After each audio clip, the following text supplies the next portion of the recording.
ஆண்டவராகிய இயேசு கிறிஸ்துவின் இனிய நாமம் மகிமைப்படுவதாக. இந்த இயேசு எப்படிப்பட்டவர் நிகழ்ச்சிக்கு உங்களை அன்புடன் வரவேற்கிறேன். இந்த நாளிலும் நாம் ஒரு சிறப்பு செய்தியை கேட்க போகிறோம். நம்மோடு கூட வந்திருக்கிற பாஸ்டர் சாலமோன் அக்கினி ஜெப வீடு எறையூர் அவர்களை அன்புடன் வரவேற்கிறேன். இயேசு எப்படிப்பட்டவரோ என்கின்ற இந்த நிகழ்ச்சியிலே பங்கு பெறுவதிலே மிகுந்த மகிழ்ச்சி அடைகிறேன். தேவனுக்கே மகிமை உண்டாவதாக.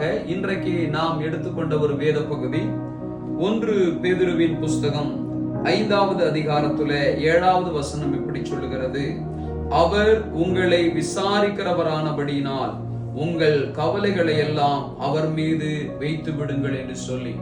ஆக இந்த வார்த்தையை கேட்கிற பார்க்கிற அருமையான சகோதரனே சகோதரியே, உங்கள் வாழ்விலே யாரும் என்னை விசாரிக்கவில்லை, யாரும் என் மீது அக்கறையா இல்லை என்று சொல்லி ஒருவேளை உங்கள் உள்ளத்திலே கலங்கி கொண்டிருப்பீர்கள் என்றால், உங்களை விசாரிக்கவும் அந்த விசாரிப்போடு கூட உங்களுக்கு உதவி செய்யவும் ஒருவர் உண்டு.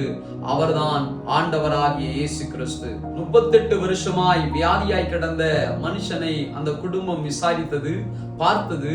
ஆனால் ஒரு கட்டத்திற்கு மேலே அவனை விசாரிக்கல, அவனை கைவிட்ட ஒரு சூழ்நிலை தான்.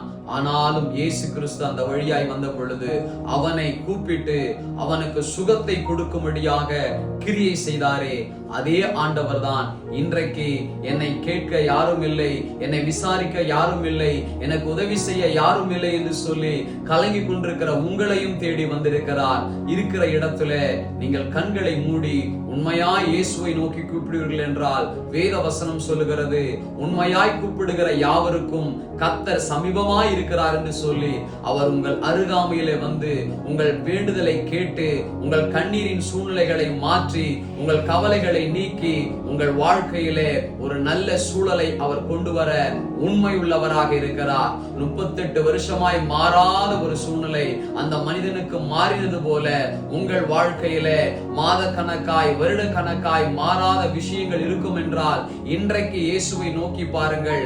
அவர் உங்களுடைய வாழ்க்கையை மாற்றி அமைக்க வல்லமை உள்ளவராய் இருக்கிறார். ஆம் அன்பு சகோதரா, அன்பு சகோதரியே, நீ இந்த இயேசுவை தேடி எங்கேயும் ஓட தேவையில்லை. இருக்கிற இடத்துல உண்மையாய் கூப்பிடுங்கள்.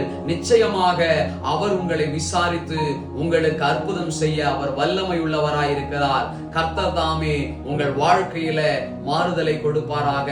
அது மாத்திரமல்ல, வேதம் சொல்லுகிறது, எப்படி நிழலானது ஒரு மனிதனை விட்டு விலகாமல் இருக்கிறதோ அதுபோல ஆண்டவராகிய இயேசு கிறிஸ்து நம்மை விட்டு விலகாதவராக இருக்கிறார் என்று எழுதப்பட்டிருக்கிறது. நீங்கள் எந்த நேரத்திலும் எப்படிப்பட்ட இடத்திலும் இருந்து கூப்பிட்டாலும் அவர் உங்களுக்கு பதில் கொடுக்கிறவராய் கிரியை செய்கிறவராய் இருக்கிறார். அவரை நோக்கி பாருங்கள். உங்கள் முகங்கள் பிரகாசம் அடையத்தக்கதான அற்புதங்களை உங்கள் வாழ்விலே செய்வார். கர்த்தர் தாமே உங்களை ஆசீர்வதிப்பாராக. ஆமென். ஆண்டவராகிய இயேசு கிறிஸ்துவின் இனிய நாமம் மகிமைப்படும்படியான ஒரு செய்தியை நாம் கேட்டிருக்கிறோம். என்னுடைய வாழ்க்கையிலே மிகவும் பிடித்த ஒரு வசனம் 1 பேதுரு 5:7. அவர் உங்களை விசாரிக்கிறவரானபடியினால். எனக்கன்பானவர்களே, இந்த இடத்துல விசாரிக்கிறவர் என்ற இந்த வார்த்தையை பார்ப்பதற்கு முன்பாக நாம் ஒரு வார்த்தையை கவனிக்க வேண்டும். விசாரிக்கிறேன் என்று சொல்லுகிற தேவனாகிய கர்த்தர் நம்மை கவனிக்கிறார். கவனிக்கிறவர் நம்மை நினைத்திருக்கிறார். நம்மை நினைத்திருக்கிறவர் இப்பொழுது விசாரிக்கிறார்.